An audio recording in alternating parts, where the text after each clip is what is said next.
بسم اللہ الرحمن الرحیم۔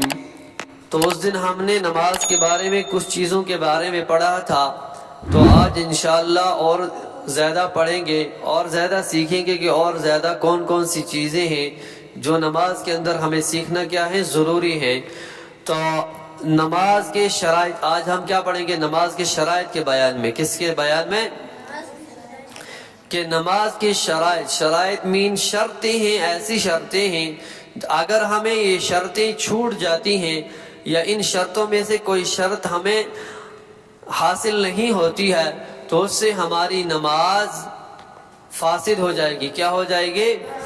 فاسد مینس ہماری نماز ٹوٹ جائے گی، ہماری نماز ہو ہی نہیں گی، کیونکہ جب ہم پوری شرائط کو نہیں کریں گے تو ظاہر ہے ہماری نماز فاسد ہو جائے گی۔ کیا ہو جائے گی؟ تو سب سے پہلی شرط انہوں نے کیا بیان کی ہے؟ بدن کا پاک ہونا۔ سب سے پہلی شرط کیا ہے؟ ہاں، اگر ہمارا بدن پاک نہ ہوا تو ہماری نماز کیا ہو جائے گی؟ فاسد ہو جائے گی، کیونکہ نماز کے لیے سب سے پہلی شرط کیا ہے کہ بدن کا کیا ہونا؟ پاک ہونا۔ کیا ہونا؟ تو اس کے بعد دوسری شرط کیا ہے؟ کپڑوں کا پاک ہونا۔ دوسری شرط کیا ہے؟ ہاں، اسی طرح اگر ہمارے کپڑے بھی پاک نہ ہوئے تو ہماری نماز نہیں ہوگی، ہماری نماز ہاں، نماز کے لیے دوسری شرط یہی ہے کہ کپڑوں کا کیا ہونا؟ پاک ہونا۔ اسی طریقے سے نمبر 3 پر ہے جگہ کا پاک ہونا۔ کیا ہونا؟ جگہ کا نمبر 3 پر کیا ہے؟ جگہ کا پاک ہونا۔ جس جگہ ہم نماز پڑھ رہے ہیں نماز کے لیے وہ بھی شرط ہے کہ وہ جگہ کیا ہو؟ جگہ کا کیا ہونا؟ پاک ہونا۔ وہ جگہ کیا ہو؟ پاک ہو۔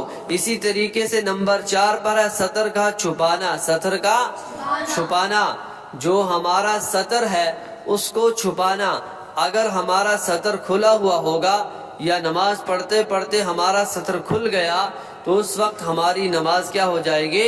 فاسد ہو جائے گی۔ کیا ہو جائے گی؟ فاسد ہو جائے گی۔ اسی طریقے سے نمبر 5 پر کیا ہے؟ نماز کا وقت ہونا۔ کیا ہونا؟ نماز کا ایسا نہ ہو کہ ہم فجر کی نماز صبح 10 بجے پڑھیں تو وہ فجر کا وقت نہیں ہے، اس لیے ہمیں چاہیے کہ جو فجر کا وقت ہے ہمیں فجر کے وقت ہی نماز پڑھنی چاہیے۔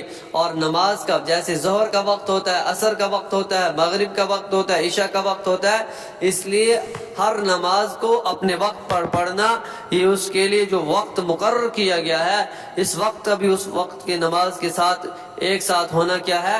یہ بھی نماز کی شرط رکھی گئی ہے۔ اور اسی طریقے سے نمبر 6 پر ہے قبلے کی طرف رخ کرنا۔ قبلے کی طرف کیا کرنا؟ رخ کرنا۔ ایسا نہ ہو کہ جب ہم نماز پڑھنا شروع کریں ہمارا بدن بھی پاک ہو، کپڑے بھی پاک ہو، جگہ بھی پاک ہو، ہمارا سطر بھی چھپا ہوا ہو، نماز کا وقت بھی ہو، لیکن جب ہم نماز پڑھنا شروع کریں ہم قبلے کی طرف دوسری سائیڈ میں کیا ہو جائیں، ہم اپنا چہرہ موڑ لیں تو اس وقت ہماری نماز بھی نہیں ہوگی، بلکہ ہمیں کیا کرنا ہے؟ قبلے کی طرف کیا کرنا ہے؟ رخ کرنا ہے۔ قبلے کی طرف کیا کرنا ہے؟ اسی طریقے سے نمبر 7 پر ہے نیت کرنا۔ کیا کرنا؟ نیت یہ کرنا ہے کہ میں فجر کی نماز پڑھ رہا ہوں یا ظہر کی نماز پڑھ رہا ہوں یا عصر کی نماز پڑھ رہا ہوں، مغرب کی نماز پڑھ رہا ہوں، عشاء کی نماز پڑھ رہا ہوں۔ جیسے مثال کے طور پر اس وقت کس کا وقت ہے؟ عصر کا وقت ہے۔ کس کا وقت ہے؟ عصر کا وقت ہے۔ ہمیں یہ نیت کرنی ہے کہ میں 4 رکعت نماز عصر کی ادا کر رہا ہوں، 4 رکعت نماز فرض عصر ادا کر رہا ہوں، ٹھیک ہے نا؟ یہ 7 شرائط ہیں نماز کے باہر کی کتنے شرائط ہیں؟ 7 شرائط ہیں۔ کتنے شرائط ہیں؟ 7۔ اسی طریقے سے نماز کے فرائض بھی ہیں۔ کیا ہے نماز کے؟ ہاں، اگر ہمیں نماز کی شرطوں میں سے ہمیں کوئی شرط رہ جاتی ہے ہماری نماز نہیں ہوگی۔ اسی طریقے سے نماز کے فرائض بھی ہیں۔ اگر ہمیں نماز کے اندر فرض چھوٹ جاتا ہے، کیا ہو جاتا ہے؟ ہمیں پتہ نہیں ہے یا ہمیں بھول سے چھوٹ گیا تو ہماری نماز کیا ہو جائے گی؟ فاسد ہو جائے گی۔ کیا ہو جائے گی؟ نماز کیا ہو جائے گی؟ کیوں؟ کیونکہ نماز کے اندر اگر فرض چھوٹ جاتا ہے تو نماز فاسد ہو جائے گی۔ اگر نماز کے اندر واجب چھوٹتا ہے تو اس وقت ہمیں سجدہ سہو کرنا ہے۔ کیا کرنا ہے؟ سجدہ سہو کرنا ہے۔ اور اسی طریقے سے اگر ہمیں نماز کے اندر سنت چھوٹ جاتا ہے تو اس وقت ہماری نماز ہو جائے گی، اور اسی طریقے سے ہمیں نماز کے اندر مستحب چھوٹتا ہے، نماز ہو جائے گی۔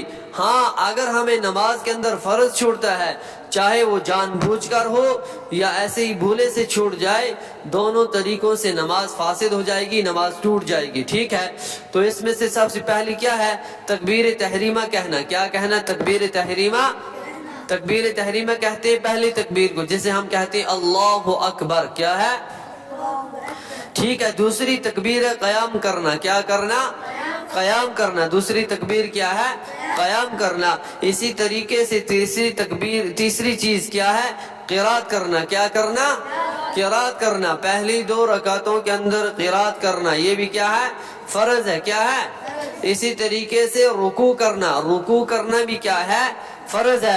آپ نماز کے اندر تکبیر تحریمہ بھی کہو گے، قیام بھی کرو گے، قرات بھی کرو گے، اور کیا رکوع اگر نہیں کیا تو آپ کی نماز فاسد ہو جائے گی، اس لیے رکوع کرنا بھی کیا ہے؟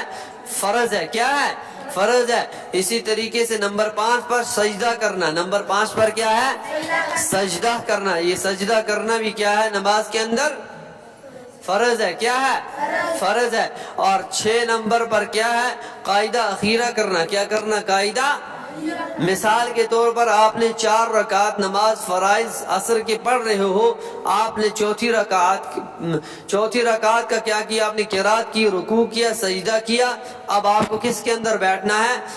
اب آپ کو قاعدے کے اندر بیٹھنا ہے۔ کیا کرنا ہے آپ کو؟ اگر آپ سیدھا کھڑے ہو جاؤ گے آپ کو پھر نیچے بیٹھنا ہے۔ کیا کرنا ہے؟ ہاں اگر آپ نے ایسے ہی کھڑے ہو گئے، آپ نے سجدہ سہو کیا، تو تب بھی آپ کی نماز فاسد ہوگی، یہ نماز نہیں ہوگی، کیونکہ 4 نمبر پر جو ہم نے یہ 6 نمبر اس کا پڑھا ہے، جو 6 نمبر پر اس کا ہے فرائض کے اندر، وہ قاعدہ اخیرہ کرنا ہے۔ کیا ہے؟ قاعدہ اخیرہ کے اندر بیٹھنا ہے۔ اگر ہم قاعدہ اخیرہ کے اندر بیٹھے بغیر ہی کھڑے ہو گئے تو نماز کیا ہو جائے گی؟ فاسد ہو جائے گی۔ تو یہ چیزیں یاد کرنا اور ان چیزوں کا دھیان رکھنا، ایسا نہ ہو کہ ہم نمازیں پڑھتے رہیں، ہماری نماز اسی وقت فاسد ہو جائے، ہماری نماز ٹوٹ جاتی ہو، ہم یہ سمجھتے ہوں کہ ہم نماز پڑھتے ہیں۔ اس لیے ان چیزوں کا کیا کرنا ہے؟ دھیان رکھنا ہے، ٹھیک ہے؟ ٹھیک ہے، السلام علیکم۔